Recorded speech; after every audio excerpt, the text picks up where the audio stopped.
The palace was quieter than I had ever heard it.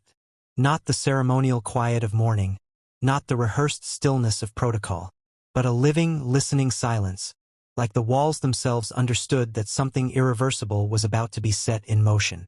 Hours earlier we had been dismissed from routine briefing. No one expected to be called back. And yet, just after 9, a page in a dark suit walked the upper corridor with a list of names. Mine included, and without explanation we were told to return.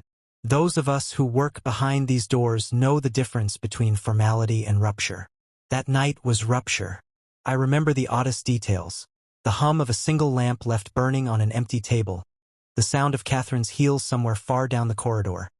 The way a senior advisor who never fidgets kept folding and refolding the same sheet of paper in his hands. No one spoke above a whisper. It felt, in an instant, like power had already shifted before a word was said. Discreet compliance sentence. What I am recounting is based on verified internal decisions and first-hand room attendance now known inside the highest circle. When the king finally entered, the room did not stand. We had already been standing for several minutes. He did not sit. Catherine entered a moment behind him, not beside him, behind, but nearer than anyone else. That alone was enough to make several heads turn. The king's illness had not removed him from authority, but it had removed him from illusion. He now acts as a man who knows the clock is not abstract. The energy around him was not hospital fragile. It was decisive, sharpened, premeditated. He spoke only once, and briefly, before documents were placed on the long oak table. No one touched them yet. We were being made to feel the gravity of what they contained before we were permitted to read. Even before I saw a single word, I knew this was not administrative housekeeping.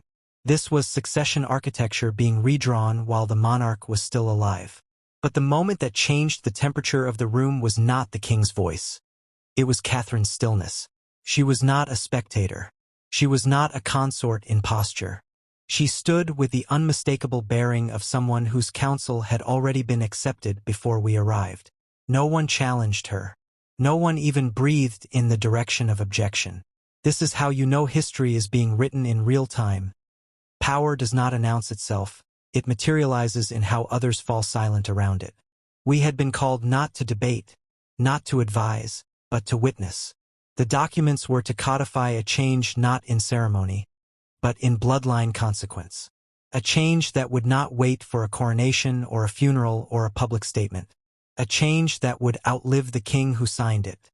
And yet, in that entire first hour, not one explicit title was spoken aloud. Not one name of the younger generation was said. Not one justification was offered.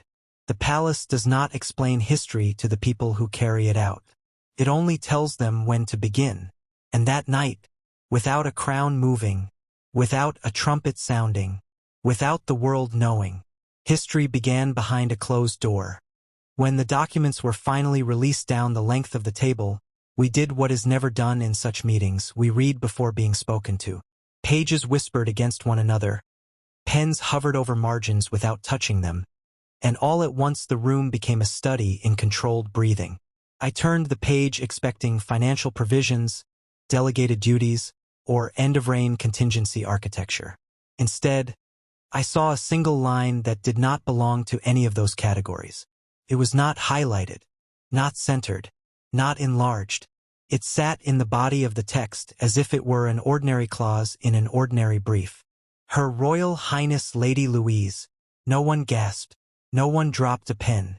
No one dared look up. But you could feel the air tighten.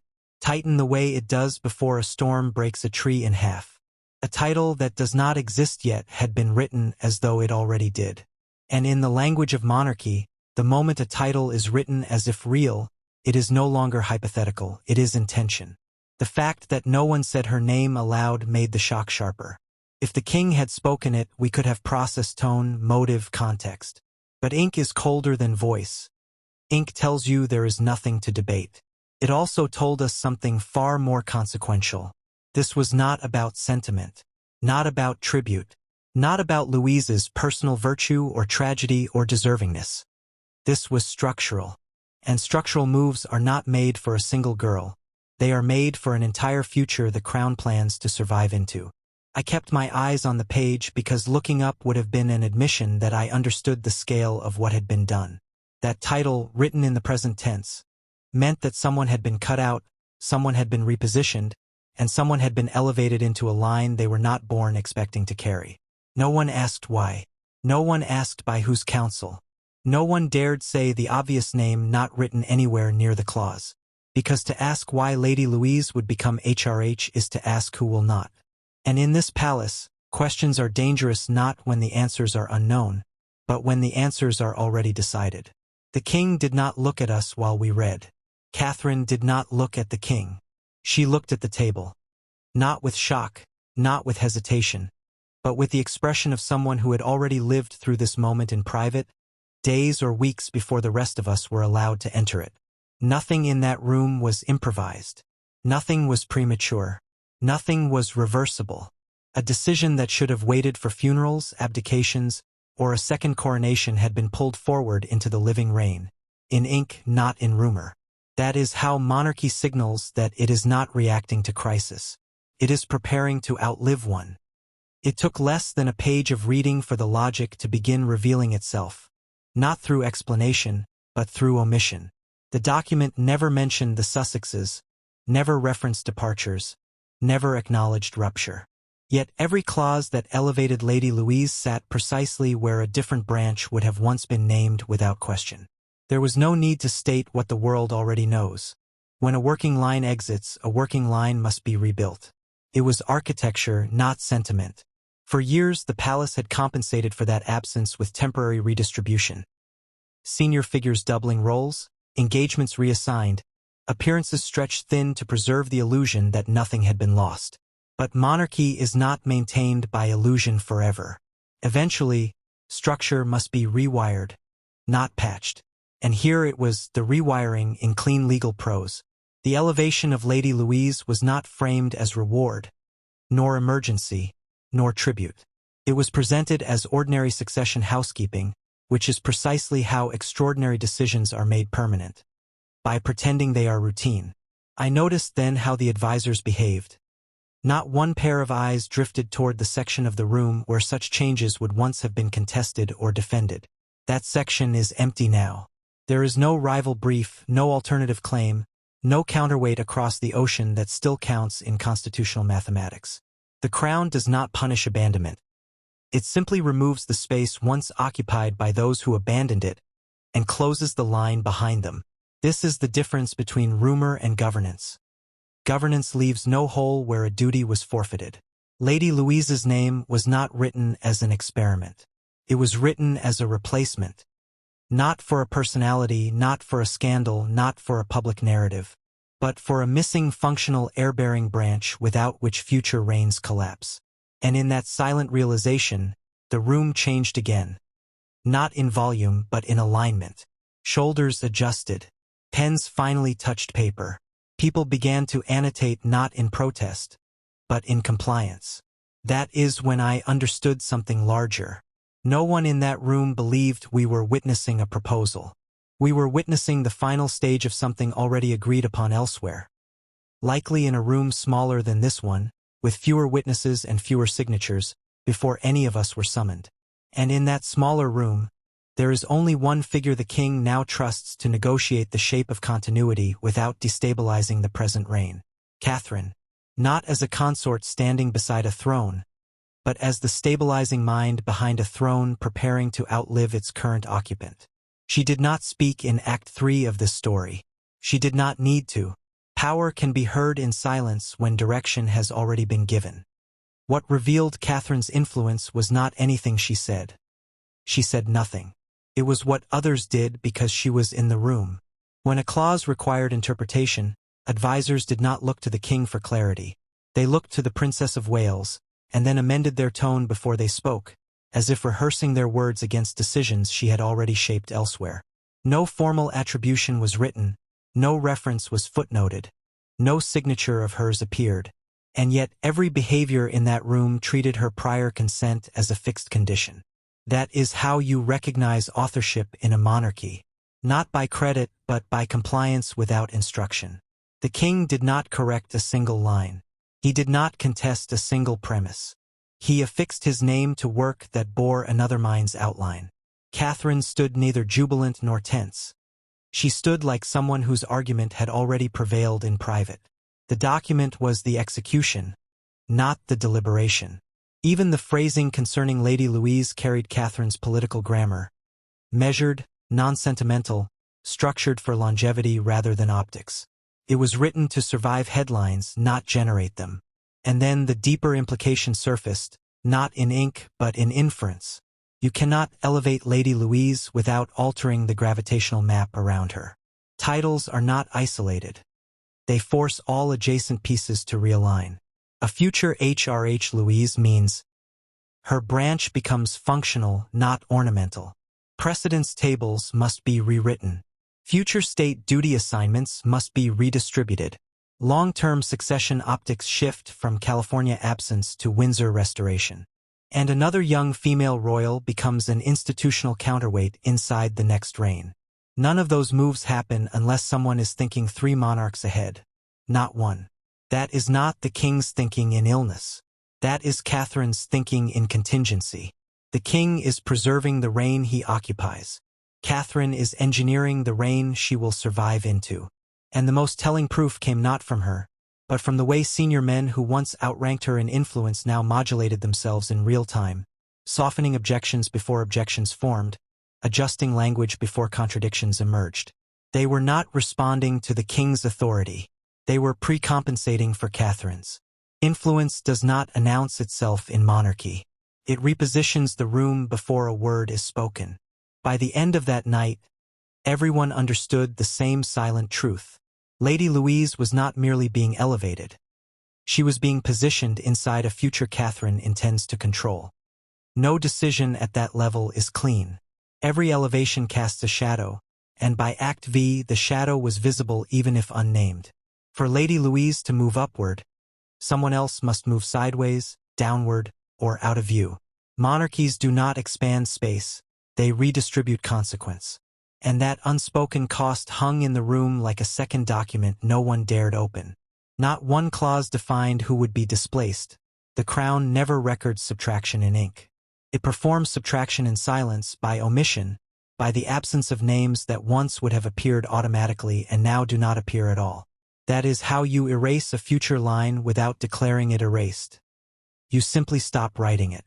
I watched as one senior figure, who has defended the Sussex chapter longer than most, closed the file with both hands, slowly, like a man finally conceding that the page has turned without him. Not in anger, in recognition. There was nothing left to defend. The crown had already replaced what was lost without ever speaking the loss aloud. The trade was clear.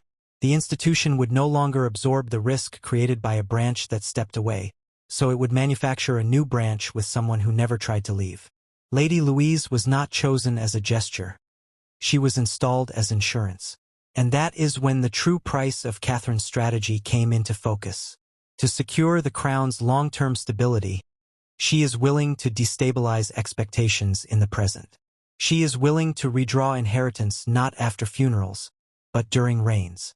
She is willing to use the gap left by one departure to architect loyalty into another generation before the throne changes hands again. This is not caution. This is preemption.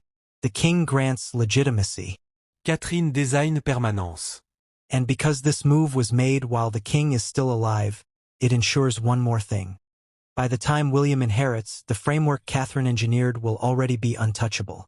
Not a proposal the next monarch could undo, but an existing reality he merely inherits along with the crown. That is the cost of what happened in that room. It did not just change Lady Louise's title, it locked the next reign into a shape that cannot be reversed without tearing the institution. And everyone present knew it. No one objected, not because they agreed, but because the moment to object had been timed out of existence. The time the meeting moved into its final phase, the room no longer behaved as though it were convened by the king. It behaved as though it were convened through him. He was present, he was sovereign, but he was no longer the sole center of gravity. All paths of reasoning, all future logistics, all silent calculations traced back to the same point. Catherine now functions as the only person with both moral legitimacy and strategic competence to shape the monarchy while it is still mid-reign. And it showed in the way seasoned men, Men who once answered only to a reigning monarch now waited an extra half-second before speaking, as if measuring whether their words aligned with the system Catherine had already pre-forged. They were not deferring to a crown she does not yet wear. They were deferring to a mind that has already assumed its future weight. This is what a right-hand monarch in waiting looks like. Not a woman beside the king, but a woman whose decisions survive him. Catherine was not elevated by title that night. She was elevated by compliance. No vote, no oath, no declaration. Just the unmistakable reality that the king's historic act regarding Lady Louise was not a lone royal instinct, but the execution of an architecture Catherine had shaped in advance. Even the king's tone made it clear. He spoke like a man concluding, not initiating. Leaders only speak that way when someone else has already done the thinking for them. There is a reason this is rare in royal history. Consorts are usually ornamental during the reigning monarch's lifetime, and only acquire real weight after widowhood or coronation. But Catherine has leap-punched that sequence. She is exercising post-accession authority in pre-accession time, a status almost never granted to anyone who does not yet wear the crown. And the palace has accepted it. Not by applause, not by proclamation, but by obedience without friction. That is the highest recognition a living court can give. They are already behaving as if her reign has begun in practice, even if not in title. Which means that when the crown eventually does move, her authority will not start. It will merely become visible. And Lady Louise will enter that future not as a surprise beneficiary, but as the first artifact of Catherine's pre-coronation monarchy. When the king finally lifted the pen, there was no speech, no ceremony, no witness acknowledgement. He signed like a man finalizing something already lived, not beginning something new. The room did not react because reaction belongs to uncertainty, and there was none left. That stroke of ink did three things at once. 1. It converted Lady Louise from a peripheral Windsor into a constitutional asset. 2. It locked the future monarchy into a branch that did not expect to matter until now. 3. It confirmed Catherine as the unseen architect of the crown's survival plan. No announcement was made. None needed to be. In monarchy, public knowledge is the last step, not the first. When the meeting adjourned, we did not disperse with chatter. We dispersed with altered understanding. This was not a contingency plan stored for emergencies. It was a new dynastic map that would now govern every decision forward. As we left the chamber, I realized something quietly devastating. By the time the public is told what happened, it will no longer be news. It will be history already in force. Louise will not become HRH the day they announce it. She became HRH in intent the moment the document was written in the present tense. And Catherine did not become the right hand of the king in the eyes of the world. She became it the moment even seasoned power brokers shaped their sentences to the blueprint she set before they entered the room. The king will be credited, history will record his signature, but the shape of what he signed belongs to her. This is how a queen is made before she is crowned, by building a future so thoroughly that even the reigning monarch must sign inside its borders. And when that future arrives, people will say Lady Louise rose suddenly, Catherine rose naturally, and the monarchy adapted wisely. They will not see the silence before the ink, the vacuum that forced the replacement, the strategic mind behind the sovereign hand. They will only see the finished structure, because that is the nature of royal power at its highest form. By the time the world notices, the change is already irreversible.